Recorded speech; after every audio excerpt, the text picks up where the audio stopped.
So I'm an artist, and I understood a lot of the rapper because I've had to manifest things, and I've been very good at manifesting things throughout my entire life.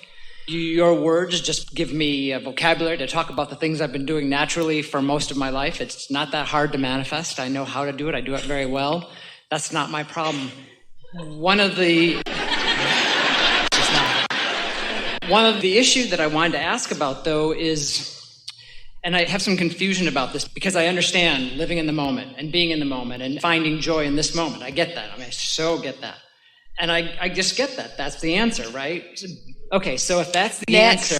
Next. Yeah, that is the answer. I got it. So if that's the answer, then why is it at 49 years of age, I am still trying to escape from experiences I've had from my past? I get and I believe, and you're so right, that being joyful today and being present today is the answer. And yet I've experienced in my own life is that I had painful experiences, traumatic experiences from my childhood. And what my life seems to keep happening to me is that I'll have to recreate the traumatic experience so that the initial pain from the initial experience, which I wasn't able to process at the time because I wasn't conscious enough or whatever, It's all right. now it needs to come to the surface. And to the extent that I've been able to do that, and I've been working on this for a long time, to release the energy from these past traumatic experiences. So now that I have to live through it once, now I've got to live through it again. Well, there's a And it's flawed like- premise in that, and some people believe that, and some are teaching that you have to go back and deal with it and get to the bottom of it. And we say there's no bottom, because when you focus upon it again, you activate what it was again and you bring it forward. So it's like practicing the vibration each time it happens. And you're wanting to say, but I'm not going there deliberately, it's coming up. And the reason it's coming up is because there's still some active vibration about it that still has enough momentum that certain things in your now environment trigger it. If you're really looking around in the world and watching television or reading or even going to movies, there may be something that happens that triggers that vibration within you that reactivates it again. And that's okay. You don't need to go live in a cave and withdraw from life in order to prevent that. But that is why it's happening. There are some vibrations that are still active that become activated by different things that you focus upon. But we're going to give you something here that dovetails into what we've been talking about already here today, that will really give you some release and relief from that. It can free you from that. And it's such a simple equation that it will surprise you. But we want to begin by saying that, or by asking, we want to ask all of you, are there topics in your life, we know there are, but we want you to focus upon them just briefly for a moment, where whenever they come up, it's just plain unsatisfying to you when they come up. Some subjects that you are just dissatisfied about. When Esther thinks about Jerry making his transition to the non-physical, she's just dissatisfied about that. She sugarcoats it as much as she can, and she listens to us talk about all the benefit of it. But the fact of it is, she walked the loop with more satisfaction with Jerry than she walks the loop without Jerry. There is some dissatisfaction that just happens. And so one of the things that you have to do is you have to acknowledge when your moments are moments of satisfaction and when your moments are moments of dissatisfaction. And when there is a moment of dissatisfaction, you got to change the subject. You got to change the subject to a subject that is satisfying. Because you can't take a dissatisfying experience and turn it into a satisfying experience. You just got to change the subject. And if you change the subject enough, it won't be active within you anymore, so it won't come up. May I? Yes, before you argue for your limitation, and it's all right. It's all right. We just want you to settle into that just for a moment, because we're not going to demand that you admit this, but it is helpful when you come to the awareness that in every moment, I can be satisfied or dissatisfied. On every subject, I can't be satisfied rather than dissatisfied, because some subjects, like children going to bed hungry, is just an unsatisfying thought. I just cannot focus upon that thought and feel satisfaction. And to ask myself to do that is asking something that I cannot do. You just have to acknowledge that.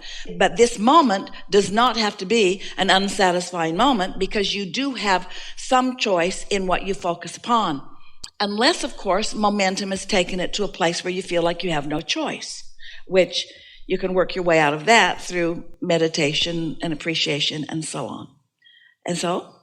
Well, so I'm at peace with the events that have happened in my life. They happen. No, you're not. This is what we would mean by at peace. I'm at peace or at rest, meaning that vibration has been deactivated because I've focused away from it long enough. If it keeps coming up, you are not at peace or at rest. You've got an active vibration. It's all right. It's all right. It would be healthier, more beneficial for you to say, I've got a subject in my life, and whenever I focus upon it, I feel dissatisfaction, and well, I should. That was not a satisfying time of my life, but it was then, and this is now.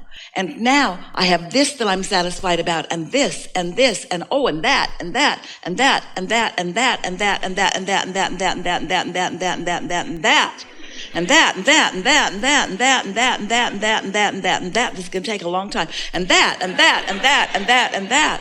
And with enough of that, day after day, which you will be more prone to with meditation, that old active vibration, there will be not enough time difference, because you have the ability to remember until the day you are no longer in this body things that happened in the first weeks of your experience. Memory is not about a storage cabinet or a file cabinet. It's about an active vibration. And so you will never outlive your capacity to remember something unwanted. But you can tune yourself to a vibrational frequency where it just doesn't come up, because your practiced vibration is different. Hard to argue with the law. Esther has a friend who sent her the words, I fought the law and the law won. But it's also not a good idea to argue with your life experience, in other words, because you believe what you believe because of the experience that you've had. Well, the problem for me is that the life experiences I've had they're deep. It's in the grooves, right? It's in the cracks. It's in the crevices. I love the saying that Abraham has is, choose a thought that feels good to you when you think it. I love that. That's great. So you just kind of think, well, if I just choose happy thoughts, I'll be happy. But the problem with some of the experiences I've had is that they've made me attuned. I'm not saying made me want, but they made me attuned to something I don't want. Like, it'd be easy if I just knew all the things that would make me happy. But the problem with that is that I tend to go towards things that make me unhappy, thinking they will make me happy. You don't need to know all of the things, just one thing. You know what I'm saying? Like, but my mechanism inside is kind of, we think we know what you're getting screwed. at. What you're getting at is a little screwy. There's a flawed premise there. Let us tell you what you're getting at and why. Because of the nature of your being and your work and the way your mind works, there's a certain benefit in pathos. Knowing what you don't want helps you to know more clearly what you do want. And so part of you is keeping it active, because out of it comes some poignant things that people are relating to in their now experience. And there's an advantage to you and to them in some of that. Consider that the contrast in all things, such as without silence, there couldn't be an appreciation of sound. Without darkness, there couldn't be an appreciation of light. But let's even be more clear. Without silence, you wouldn't know what sound was. Without darkness, you wouldn't know what light is. In other words, it takes both ends of that spectrum in order to focus you into an experience. And so unwanted and wanted go very well together in terms of focusing. But now, as you acknowledge the way this really works, that in unwanted, there is wanted, and in wanted, there is momentum. And in that momentum now, there's a sharper awareness of wanted or unwanted. You just can't get around the fact that you came for joyous experience and that you didn't mean to feel bad. That in this satisfaction, there must be some dissatisfaction, but the extremes do not have to be so great.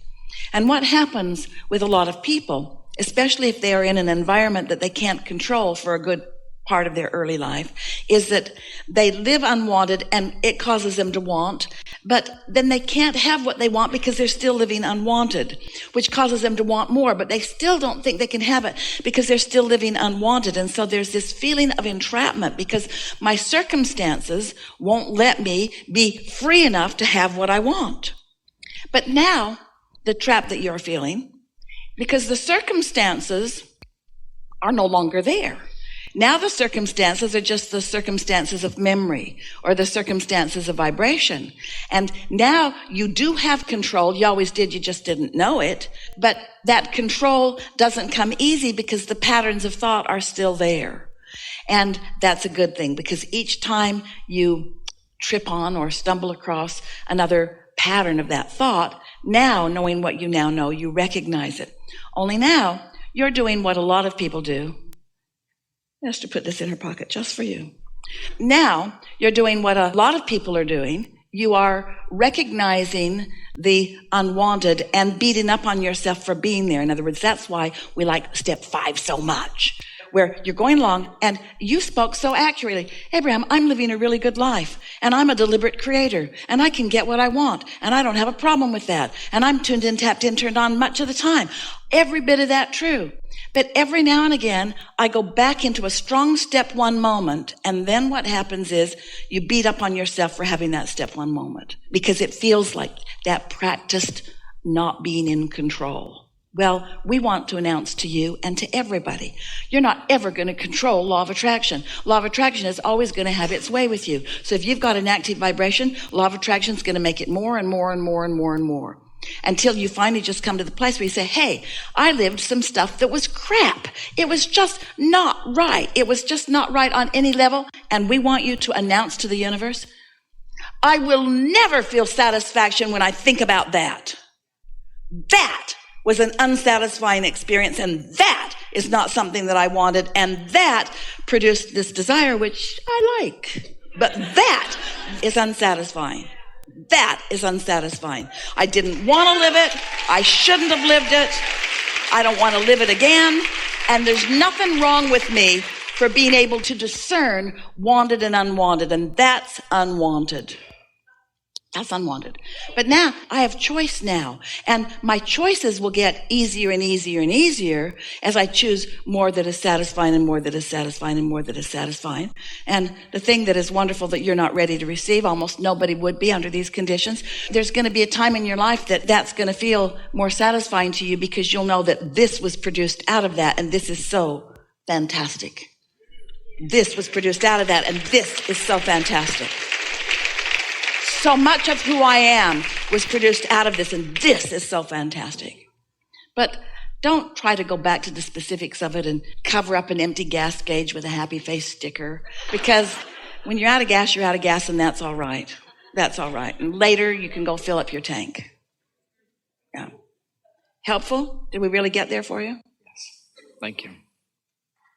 Really good.